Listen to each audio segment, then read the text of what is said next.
ओम शांति। अॼु मीठा मीठा श्री बाबा ब्रह्मानंद द्वारा चवनि था, मीठे मीठे बच्चे बाबा सभिनि खां पहिरियों चवंदा आहिनि पंहिंजे पाण खे आत्मा सम्झो।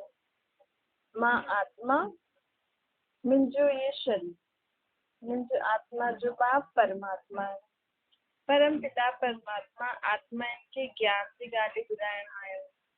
परमात्मा चए थो, हाणे मां तव्हांजे लाइ नयो घर ठाहिण आयो। ये पुरानी दुनिया अर्थात पुराणो घर ॾाढो पुराणो थी वियो आहे न। पुराणे घर में छा ईंदा आहिनि, पखर मच्छर आदि जीव जंतु ईंदा रहंदा आहिनि न। हूअं ई दुनिया बि ईअं ई थी वई। पूरी दुनिया में केतिरा वैरायटी प्रकार जा जीव जंतु आहिनि, केॾा दुखदाई आहिनि। जीअं मनुष्य आत्मा दुखदाई थी वई आहे, हूअं ई जीव जंतु बि अहिड़ा थी विया आहिनि, अहिड़ा निकिरंदा रहंदा आहिनि दुनिया में। बेहद जो बाप चईंदो आहे, हाणे मां तव्हांजे लाइ स्वर्ग रूपी घर ठाहिण आयो आहियां। पोइ तव्हांखे हुन स्वर्ग जो वरितो बि त ॾियणो आहे न मूंखे। त उहो वरितो ॾियण लाइ मां तव्हांखे हाणे पढ़ाई थो पढ़ायां। हाणे तव्हांखे नर्कवासी खां स्वर्गवासी ठाहिण लाइ तव्हांखे ज्ञान थो ॿुधायां। स्वर्ग आहे नई दुनिया, नर्क आहे पुरानी दुनिया। अॼु पुरानी दुनिया में आहियूं, कल्ह नई दुनिया में ईंदासीं। बसि एतिरो ई पासे में आहे, कुझु परे थोरी आहे। अञा कलयुग की दुनिया ज़्यादा ॾींहं थोरी हलंदी, बसि हाणे ख़तमु थी थी। हिन पुराणी कब्रिस्तान दुनिया खे बाबा परिस्थान कीअं ठाहिण आयो। इहो ई यमुना जो कंठो हूंदो, हिन ते ई महल आदि ठहींदा। ये ही दिल्ली जमुना नदी आदि हूंदी। बाक़ी ये जो ॾेखारींदा आहिनि पांडवनि जा किला हुया, ये सभु कथायूं ठहियल आहिनि। ड्रामा प्लान अनुसार मनुष्य आत्मा कथायूं बि ठाहींदी रहंदी आहे। हाणे तव्हां यज्ञ तप दान पुण्य आदि सभु कुझु कयो न भक्ति मार्ग में। शिव जी भक्ति बि कयो, फर्स्ट क्लास मंदिर बि ठातो। जॾहिं पहिरियों पहिरियों भक्ति करणु शुरू कयो त हुन समय अव्यभिचारी भक्ति हुई। हाणे त तव्हां ज्ञान था वठो न। हाणे असां अव्यभिचारी ज्ञान था वठूं। हिकु परमात्मा खां ई ज्ञान ॿुधंदा आहियूं, सम्झंदा आहियूं, जीवन में धारण कंदा। आत्माउनि जो बि परमात्मा अची करे आत्माउनि खे ज्ञान थो ॾे। जे ज्ञान सां नई सृष्टि जी स्थापना थी थिए, नए धर्म जी स्थापना थी। मनुष्य आत्मा कलयुगी मनुष्य खां देवता ठहे थो। त बाबा चयो था, जंहिंजी पहिरियों पहिरियों तव्हां भक्ति शुरू कई, जंहिं महिल द्वापर युग में, हुन समय ॿियो कोई धर्म न हुयो। तव्हां ही देवी देवता आहिनि ही आम मार्ग में अचण खां पोइ मुंहिंजी भक्ति शुरू कई। उन समय बि तव्हां सुखी त हुयो, लेकिन हाणे त ॾाढा दुखी थी विया आहियो। सत्युग में त छा सुख हुयो। इहो धर्म आहे ई सुख ॾियण वारो। ॾिसो, स्वर्ग जो नाम ॿुधी ई मुख मिठो थी वेंदो आहे न। त हिकु बाप ही अहिड़ो ज्ञान ॾींदो आहे जंहिंसां इहे सृष्टि नर्क खां स्वर्ग ठही वेंदी आहे। एॾो ऊचो ज्ञान बाप ॾींदो आहे। ऊचे ते ऊचो बाप आहे त ज्ञान बि एॾो ऊचो ॾींदो आहे जंहिंसां नए ऊचे धर्म जी, सुखदाई धर्म जी स्थापना थींदी आहे। बाप चईंदा आहिनि, हाणे मां तव्हांखे वरितो ॾियण आयो। थोरो समय जे लाइ ई हिन सृष्टि ते आयो आहियां। अञा ज़्यादा देरि मां बि न रहंदमि। ईअं न सोचो कि चलो ठीकु आहे, भॻवानु ज्ञान ॾे थो, थोरा ॾींहं पोइ ॿुधी छॾंदासीं, थोरा कम आदि करूं, पोइ जॾहिं कम खां फ्री थी वेंदासीं, बुढ़ापो ईंदो, पोइ ज्ञान ॿुधंदासीं। बाबा चए थो, न, मां त थोरे समय जे लाइ आयो आहियां। इहो ज्ञान ॿुढनि जे लाइ, ॿारनि जे लाइ, जवाननि जे लाइ, कोई बि हुजे, सभिनि जे लाइ इहो ज्ञान हाणे ई थो ॿुधायां। छो जी परमात्मा आत्माउनि खे ज्ञान ॾींदो आहे, शरीर खे ॾिसी करे ज्ञान न ॾींदो आहे। आत्माउनि खे वरितो ॾियण आयो आहे। हाणे सृष्टि बदिलजे थी न, सृष्टि थोरी इंतज़ारु कंदी कोई ॿार वॾो थिए, शादी वादी करे, को बुढ़ापो थिए, हुनजो को ज्ञान वठे, पोइ भई सृष्टि बदिले न। बाबा त हाणे ई थोरे समय जे लाइ सृष्टि ते आयो आहे, सभिनि खे ज्ञान थो ॾे। मां ही अची करे ॿारनि खे इहे ज्ञान जो दान कंदो आहे। मुंहिंजो कोई शरीर न आहे, मां त प्रवेश कंदो आहे न। ॾिसो त शिव जी जयंती जे समय बि, शिव जयंती अथवा शिवरात्रि जे ॾींहुं बि शिव निराकार जी पूजा कंदा आहियो न। हाणे शिव निराकार जी जयंती कीअं थींदी? जयंती त तॾहिं थींदी आहे जॾहिं निराकार आत्मा शरीर सां गॾु गर्भ खां ॿाहिरि निकिरे। परमात्मा जी त असां निराकार रूप में ई जयंती मल्हाईंदा आहियूं। छो जी परमात्मा ख़ुदि जो शरीर वठी करे जन्म न वठंदो आहे। उन ॾींहुं उहो निराकार ब्रह्मा जे तन में अवतरित थींदो आहे। उनजो यादगार जो ॾींहुं असां शिव जयंती मल्हाईंदा आहियूं। ईंदे ई ज्ञान ॾियणु शुरू करे छॾियो आहे। परमात्मा ब्रह्मा जे तन में ईंदे ई ज्ञान ॾियणु शुरू करे छॾियो आहे। परमात्मा चए थो, ॾिसो ॿारु ईंदो आहे त पहिरियों ई थोरी ॻाल्हाईंदा, लेकिन परमात्मा जो जनम ईअं आहे, अवतरित थींदो आहे ऐं ईंदे ई ज्ञान, गीता ज्ञान ॾियणु शुरू करे छॾियो। त जंहिं समय शिव जयंती आहे उन खां पोइ फट गीता जयंती शुरू थी वेंदी आहे। छा? परमात्मा गीता ज्ञान ॾियणु शुरू करे छॾियो आहे। उन खां पोइ गीता ज्ञान ॿुधी ॿुधी करे कृष्ण जी आत्मा सभिनि खां पहिरियों अहिड़ी लाइक़ु ठहींदी आहे। बाबा चवनि था कि मां तव्हांखे रूहानी विद्या थो ॾियां। रूहानी विद्या अर्थात आत्माउनि खे परमात्मा रूह खे विद्या थो ॾिए न, शरीर खे न। सुप्रीम रूहनि खे रूहानी विद्या थो ॾिए। इहो आहे आध्यात्मिक ज्ञान, आत्मिक ज्ञान। आत्मिक ज्ञान चओ, आध्यात्मिक ज्ञान चओ, जंहिंसां असांखे आत्मा जो ज्ञान मिलंदो आहे। मां आत्मा कीअं ॾेखारे में ॾींदी आहियां, किथे रहंदी आहियां, असल में मुंहिंजो घर किथे आहे, मां किथां खां आई आहियां, मां हिन शरीर में वेही करे कीअं पाठ थी वॼायां, मां एॾो दुखी छो थी आहियां, इहे भक्ति मार्ग में मां जो एॾा कमु करां थी, इन जो यथार्थ मतिलबु छा आहे, सभु ज्ञान बाबा रूहनि खे ॾींदो आहे। ॾिसो हिन में पाणी जी त ॻाल्हि न आहे न, पाणी कोई थोरी ज्ञान, पाणी खे ज्ञान चईंदासीं? न चईंदासीं न, पतित सां पावन ज्ञान सां ई ठहींदासीं। पाणी सां थोरी पावन ठहींदासीं। नदियूं त सॼी दुनिया में ई आहिनि। त ज्ञान बाबा चए थो पूरी दुनिया में नदियूं आहिनि, कहिड़ी बि नदी खे पाण चई सघंदा आहियूं इहे पतित पावन, लेकिन पाणी थोरी पाण खे पावन ठाहींदो आहे। ज्ञान सागर बाप जॾहिं ईंदो आहे न, हिन ब्रह्मा जे तन में प्रवेश कंदो आहे। प्रवेश करे जेको ज्ञान असांखे ॿुधाईंदो आहे, उन ज्ञान सां असां पावन थींदा आहियूं। बाबा चईंदा आहिनि, हिते जॾहिं कोई मरंदो आहे त मुख में गंगा जल विझंदा आहिनि, सम्झंदा आहिनि इहे जल सां हिनजी आत्मा पावन थी वेंदी ऐं इहे स्वर्ग में हली वेंदो। त मरण समय छो था विझो? ऐं बाबा चए थो ईअं कोई पाणी विझण सां कोई थोरी हुनजी आत्मा पावन थिए। अगरि तव्हां स्वर्ग सोचो था कि फलानो स्वर्गवासी थी वेंदो, लेकिन उहो त जल आहे न, उहो त शरीर में वेंदो, आत्मा ताईं उहो जल थोरी वेंदो। हिते बि गौमुख ते वेंदा आहिनि न, वास्तव में गौमुख त तव्हां आहियो। सभिनि खां वॾो गौमुख आहे ब्रह्मा बाबा जो मुख। छो जी हुन जे मुख द्वारा परमात्मा असांखे ज्ञान अमृत पीआरियो अथई न, अर्थात हुन जे मुख द्वारा ज्ञान असांखे ॾिनो अथई। ऐं पाण जे बि ज्ञान ॿुधो, उहो जेका बि ज्ञान ॿुधाइनि था उन्हनि जो मुख बि गऊ मुख थी वियो न। वास्तव में गऊ त दूध ॾींदी आहे न, पाणी थोरी ॾींदी आहे। हाणे इहे तव्हांखे पतो पए थो न यथार्थ मतिलबु छा आहे। ही भॻवानु अची करे ब्रह्मा जे मुख सां असांखे ज्ञान ॿुधाई, जंहिंसां असां आत्मायूं पावन थियासीं। कोई पाणी सां, पाणी पीअण सां या गऊ जे मुख सां पाणी निकिरे हुनखे पीअण सां असां पावन न थींदासीं। तव्हां ॼाणंदा आहियो ड्रामे में जो कुझु बि थियो आहे उहो 5000 वर्ष पोइ वापसि सां रिपीट थींदो। इहे बाप ॿारनि खे सभु ॻाल्हियूं था ॿुधाइनि। छो जी आत्मा जी दुर्गति थी आहे न, आत्मा दुख अशांति खे प्राप्त थी आहे, दुखी थी आहे। छो जी आत्मा स्वयं खे न पहचानदी आहे, पंहिंजे बाप खे न, सृष्टि चक्र खे न, हुनखे सम्झे ई कोन अथसि।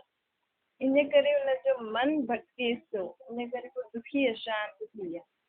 तो परमात्मा ये ज्ञान ॾेई करे आत्मा खे शांत सुखमय थो ठाहे, आत्मा जी सदगति थो करे, समझ अची वेंदी आहे, पोइ मन शांत थी वेंदो आहे, त जीवन बि शांत थी वेंदो आहे। हाणे तव्हां सभु दुर्गति खे पायल आहियो न, हिन करे मां तव्हांखे अची करे ज्ञान थो ॾियां, तव्हांजी सदगति थो करां। अॻियां त तव्हां बि कुझु बि न ॼाणंदा आहियो न, तव्हां बि कलयुगी मनुष्य वांगुरु ई जीवन जींदा आहियो। हाणे रावण खे छो जलाईंदा आहिनि इहो बि सम्झ में न ईंदा आहिनि।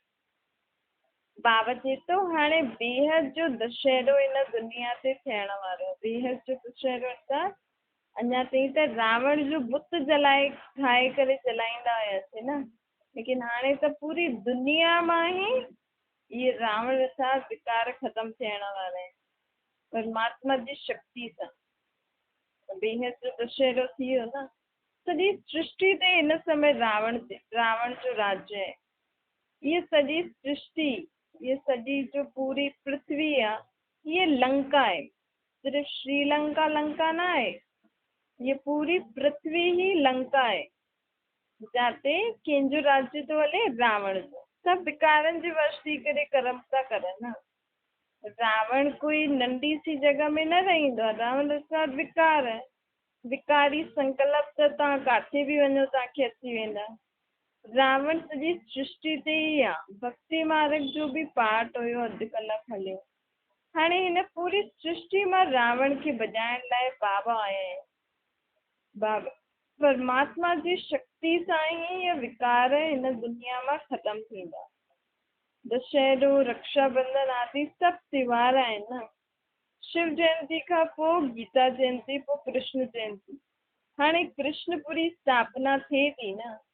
अॼु कंसपुरी आहे, सभु कंस लॻा पिया आहिनि न हिन दुनिया में। कल्ह हिन ई दुनिया में कृष्णपुरी हूंदी, सभु कृष्ण जहिड़ा हूंदा।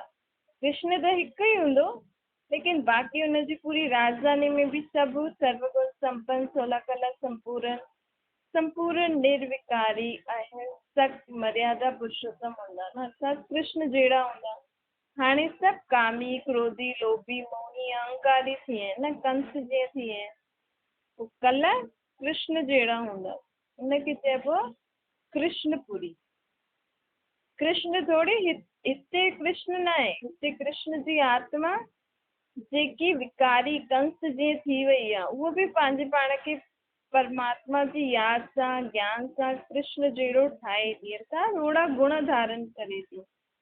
कृष्ण जन्म वठंदो सतयुग में, अर्थात हाणे हुनजी आत्मा ओड़ा गुण धारण कंदी, रुद्र शक्तियूं, पोइ सतयुग में वञी करे कृष्ण जहिड़ो शरीर वठंदी। उहो आहे सतयुग जो फर्स्ट प्रिंस। स्कूल में बि पढ़ण वेंदो न, पोइ जॾहिं वॾो थींदो त पोइ गद्दी जो मालिक ठहींदो। बाक़ी इहे रासलीला आदि जो ॾेखारींदा आहिनि, इहे त उन्हनि जे परिवार वारा आपस में ख़ुशियूं मनाईंदा आहिनि न, हिते बि परिवार वारा मिली करे ख़ुशियूं मनाईंदा आहिनि न। त हुते सतयुग में कोई कृष्ण गलियुनि वारे मोहल्लनि वारनि सां न खेॾंदो, हुनजी त ख़ुदि जी राजधानी, हू त वॾे वॾे राजा आहिनि, महाराजनि सां गॾु वेहींदो, उथंदो, खाईंदो, पीअंदो, उन्हनि सां रास कंदो न। बाक़ी कृष्ण कोई उते ज्ञान थोड़ी ॿुधाईंदो। ये सॼी महिमा शिव बाबा जी आहे। जिते बि सेखारींदा आहिनि न, कृष्ण अर्जुन खे ज्ञान ॾिनई, हीअं कई, ये सभु कृष्ण न कई। कृष्ण जे 84 वारे जन्म में हुन शरीर में परमात्मा अची करे इहे ज्ञान ॾिनई। छो जे परमात्मा त कंहिंखे ॾेखारे में न पियो ॾे, हालांकि कृष्ण जी आत्मा जो ओड़ो शरीर बि न हुयो, लेकिन हुई कृष्ण जी आत्मा, त माण्हू कृष्ण जहिड़ो रूप ॾेई छॾियो अथनि ऐं ॾेखारे अथनि कृष्ण ज्ञान थो ॾे। बाबा चए थो कृष्ण कोई ज्ञान थोड़ी ॾींदो, ये त मां ई अची करे तव्हांखे पतितनि खां पावन ठाहिण जो ज्ञान ॾियां थो न। ॾिसो तव्हां कृष्ण खे बि कारो पूॼो था, मतिलबु कृष्ण बि विकारी आहे हाणे, त उहो कीअं तव्हांखे ज्ञान ॾींदो? तव्हां कंहिंखे बि सम्झाए सघंदा आहियो कि परमात्मा असांखे हीअं ॿुधाइनि था। पहिरियों उन्हनि खे परमात्मा जो परिचय ॾियो, भई तव्हांजा 2 बाप अथव, तव्हांजे शरीर जो अलॻि, आत्मा जो अलॻि। हाणे परमात्मा अची करे हीअं असांखे ज्ञान थो ॾे त सम्झण वारा सम्झी वेंदा।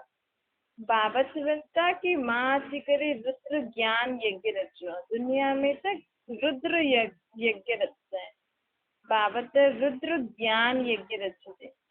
हिन में सॼी आसुरी संप्रदाय ख़तम थी वेंदी। भई ज्ञान छो रचंदा आहियूं, ज्ञान यज्ञ यज्ञ छो रचंदा आहियूं, छो जी कुझु आफ़त ईंदी आहे तॾहिं रचंदा आहियूं न।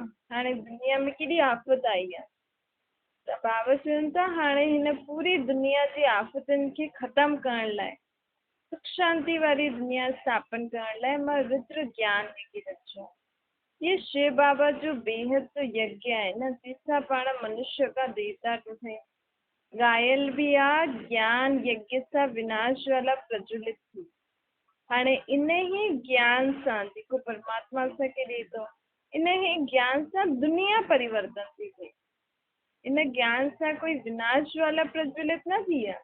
हिन ज्ञान सां दुनिया जी आत्माउनि जी बुद्धि परिवर्तन थी थिए न, मनुष्य आत्मा जो जीवन परिवर्तन थो थिए। त हिन करे परिवर्तन थींदो तॾहिं त स्वर्ग कहलाईंदो न। जॾहिं पुराणी दुनिया खे बदिलणो हूंदो आहे, नई दुनिया जी स्थापना करणु हूंदी आहे, तॾहिं परमात्मा अची करे हिते ज्ञान यज्ञ रचंदो आहे। मनुष्य त चईंदा आहिनि असां चाहियूं था शांती थिए शांति थिए, त बाबा चवनि था भई शांति कॾहिं थींदी हिन दुनिया में। एॾी सारी हिन दुनिया में जेसि ताईं एॾा धर्म हूंदा, तेसि ताईं हिन दुनिया में शांती न थी सघंदी आहे। छो जी सभु चईंदा असांजो धर्म वॾो, असांजो गुरू वॾो, असांजो साईं वॾो, असांजो संत वॾो। पोइ घर घर में सभिनि जी अलॻि अलॻि मत आहे। असां दुनिया ते ॾिसो वञे, पहिरियों पंहिंजे घर में ई ॾिसो, कोई कंहिंखे थो मञे, कोई कंहिंखे थो मञे। त घर घर में एॾी मतियूं आहिनि अलॻि अलॻि, हर धर्म जी अलॻि अलॻि मत आहिनि। लेकिन दुनिया में केॾी सारियूं देवियूं, केॾा सारा देव आदि, केॾा सारा गुरू थी विया आहिनि। सभिनि जो अलॻि अलॻि गुरू आहे, सभु अलॻि अलॻि देवी खे, सभु अलॻि अलॻि देव खे मञनि था। त पोइ शांति कीअं थी सघंदी आहे? देवी देवता त सिर्फ़ु राधे कृष्ण ई स्वयंवर खां पोइ लक्ष्मी नारायण ठहियो। हाणे राधे कृष्ण जा अलॻि भक्त आहिनि, लक्ष्मी नारायण जा अलॻि भक्त आहिनि। कंहिंखे पतो ई न आहे कि उहो ई स्वयंवर खां पोइ लक्ष्मी नारायण ठही। राम सीता हुया हुनजा त्रेता जा राजा रानी। हाणे एॾी सारी देवियूं जो ठाती अथनि, इहे त शक्तियूं आहिनि। कोई अहिड़ी हिंसक वारी देवियूं हूंदियूं आहिनि थोरी। एॾा सारा हथनि वारी, एॾे सारे शस्त्रनि वारी देव देवियूं न आहिनि। ये सभु परमात्मा जी शक्ति जो प्रतीक आहे। भई असां में जॾहिं असां परमात्मा खे यादि कंदासीं त असां में एॾी शक्ति ईंदी आहे कि कोई बि बुरी ॻाल्हि असांजे साम्हूं न अची सघंदी आहे, कोई बि बुरी चीज़ असांजे साम्हूं न अची सघंदी। ब्रह्मा ऐं विष्णु, उहो ई आत्मा कलयुग जे अंत में ब्रह्मा जो पाठ थी वॼाए, उहो ई आत्मा सत्युग में लक्ष्मी नारायण जो पाठ वॼाईंदी, हुनखे विष्णु जो रूप ॾेई रखियो अथऊं। ॾिसो आत्मायूं त हिकु ई आहे न। राधे कृष्ण जी ॿ आत्मायूं, हुननि खे ब्रह्मा सरस्वती ॾेखारिया अथनि संगम युग ते। लेकिन मनुष्य आत्माउनि खे इहो न पतो हुजण जे कारण सभिनि पंहिंजो अलॻि अलॻि नाम जो देवी देवताउनि खे मञंदा आहिनि, अलॻि अलॻि मतियूं आहिनि। त दुनिया में अशांति थी आहे न, घर घर में अशांति, त दुनिया में अशांति थी आहे। हाणे बाबा चवनि था कि दुनिया में शांति खपेव त हर ॻाल्हि खे सम्झो। मां जेको ज्ञान ॾियां थो हुन रीति सम्झी करे हलंदव त तव्हांजो मन बि शांति रहंदव, ज्यादा भटकंदव न हेॾे होॾे। ऐं एॾा धर्म आहिनि, सभु पंहिंजे पाण खे आत्मा आत्मा सम्झी करे भाउ भाउ जे रूप में रहो, त पोइ बि दुनिया में शांति थी सघंदी आहे। लेकिन मनुष्य आत्मा ज्ञान ॿुधण ई नथी चाहे, सम्झण ई नथी चाहे न। त बाबा चए थो हाणे तव्हांखे शांति खपे, हिन करे मां हाणे हिन दुनिया खे परिवर्तन करणो आहे। सभी धर्मनि जो विनाश कराए सिर्फ़ु हिकु धर्म जी स्थापना कराइण आहे। करण तो मां हिकु धर्म जी स्थापना करण आयो आहे, लेकिन सभी धर्मनि जी विनाश जी तयारी त तव्हां ख़ुदि ई करे रखी अथव न। मां थोरी थो चवां लड़ाई झगड़ो करो। अॼु कोई कहिड़े देश सां थो विढ़े, कोई कहिड़े देश सां थो विढ़े। भारत में हिंदू मुस्लिम केॾा लड़ाई जे लाइ तयार थी वेंदा आहिनि। तव्हां खुदि विनाश जी तयारी करो था। इहो त नाम मुंहिंजो अची वियो आहे शंकर जो, बल्कि शंकर त देवता सूक्ष्म वतन वासी आहे। परंतु मां त हाणे हिकु धर्म जी स्थापना करण आहियां। त बाबा चए थो ये पूरी दुनिया हाणे परिवर्तन थियण वारी आहे। पूरी दुनिया जी पुरानी सामग्री सभु हिन पुरानी दुनिया सां ख़तम थी वेंदा। पोइ सतयुगी नई दुनिया में सभु आत्मायूं जेकी जेकियूं हाणे पावन थींदियूं उहे पावन ईंदियूं। पोइ उन्हनि जो शरीर बि हुननि खे पावन मिलंदो। छो जी सतयुग में त तत्व बि सतो प्रदान थी वेंदा आहिनि। बाक़ी सभु धर्म वारनि जी आत्मायूं मथे शांति धाम में ॾाढी शांति सां रहंदियूं, ऐं देवी देवता धर्म वारी आत्मायूं हेठि अची पंहिंजी पार थी वेंदियूं। आग में सीर विझबी आहे त शुद्ध थी वेंदी आहे न। हवन कंदा आहियूं शुद्धता जे लाइ, उहो थी वई जिस्मानी ॻाल्हियूं। हाणे बाबा सभिनि आत्माउनि खे पंहिंजी शक्तियुनि सां शुद्ध करणु आयो। पूरी दुनिया खे परमात्मा हाणे शुद्ध करणु आयो आहे न, प्रजापिता ब्रह्मा द्वारा। ऐं पोइ तव्हां बि मददगार थिया आहियो न। ॾिसो आदि देवी खे माण्हू मञदा आहिनि। केरु आहे आदिदेव? आदिदेवी ये ब्रह्मा सरस्वती ही आदिदेव देवियूं आहिनि। लेकिन ये कोई पति पत्नी न आहे।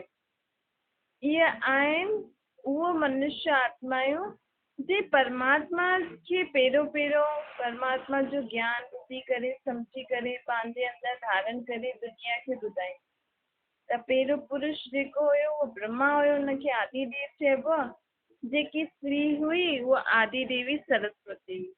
लेकिन हुननि जो कोई पति पत्नी जो कोई पाठ न आहे। ये त सम्झण जी ॻाल्हि आहे। जगत अम्बा जा लाखों मंदिर आहिनि, केतिरा मेला लॻंदा आहिनि न। जगत अम्बा केरु आहे ये बि न ॼाणंदा आहिनि। बाबा चवनि था हाणे जगत अम्बा उहा आहे जेकी आत्मा मूंखां ज्ञान ॿुधी करे विश्व जी सर्व आत्माउनि जो उद्धार कंदी आहे। तुंहिंजी मां त निराकार आहे न, कोई त शरीरधारी खपे न। बसि तव्हां सभु बि मददगार आहियो। लेकिन पहिरियों जे आत्मा मदद कई ब्रह्मा खां पोइ उहो ई जगत अम्बा जो पाठ थी वॼाए, ऐं उन जा ई मनुष्य आत्मा एॾो सारो गुणगान था करनि। भक्ति मार्ग में लक्ष्मी खां धन मांगदा आहिनि। हाणे लक्ष्मी केरु आहे? जेकी आत्मा हाणे जगत अम्बा जो पाठ ॿुधाए थी, ब्रह्मा शिव बाबा खां ज्ञान वठी करे ब्रह्मा धन द्वारा पंहिंजे अंदरि धारण करे दुनिया खे हाणे ज्ञान धन दान थी करे, उहो ई आत्मा सतयुग में वञी लक्ष्मी जो पाठ ॿुधाई। हुनजी राज्य में सभु वटि ज्यादा सभी सुख शांति धन संपत्ति सां संपन्न हूंदा। आयुष्मान भव, पुत्रवान भव, ये सभु जेका बि आशीर्वाद आहिनि, जेका जेका तव्हां जीअं जीअं तव्हां ज्ञान वठंदा वेंदव, मूंखे यादि कंदा रहंदव, त तव्हांजी आयु आपे ई वधंदी वेंदी। तव्हांखे सतयुग में आपे ई 12 आदि वेंदा। मां त हाणे तव्हांखे शक्तियूं ॾियण आयो आहे, ज्ञान ॾियण आयो। उहो सभी आशीर्वाद तव्हांखे आपे ई मिली वेंदा। ईश्वर बाप हाणे ब्रह्मातन द्वारा असांखे योग अर्थात पंहिंजी यादि जी शक्ति सां शक्तियूं ॾियण आयो आहे। हिन समय मनुष्य त सभु भोगेश्वर आहिनि न, सभी भोगनि था न पंहिंजे पुराणे हिसाब किताब जा जेका बि विक्रम पाप कर्म कयल अथनि, त उहो हाणे भोगनि था के न के रीति। बाबा चए थो अगरि तव्हां मूंखे यादि कंदव, मूंसां योग लॻाईंदव, योगेश्वर ठहींदव, त तव्हांजा सभु पाप भस्म थी वेंदा।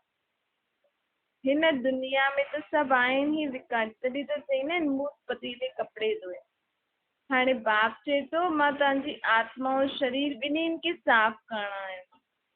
मूंखे त सेकेंड लॻंदो आहे पूरी दुनिया जी आत्माऊं ऐं शरीर खे साफ़ करणु। हिन करे बाबा चईंदा आहिनि जेतिरो जेतिरो मन मना भव जी स्थिति में रहंदव न, अर्थात पंहिंजे खे आत्मा सम्झंदव, मूंखे यादि कंदा रहंदव निराकार रूप में, ओतिरो ओतिरो तव्हांजी आत्मा ऐं शरीर जी धुलाई थींदी रहंदी। परमात्मा जी यादि सां शरीर जी आयु बि वधंदी आहे।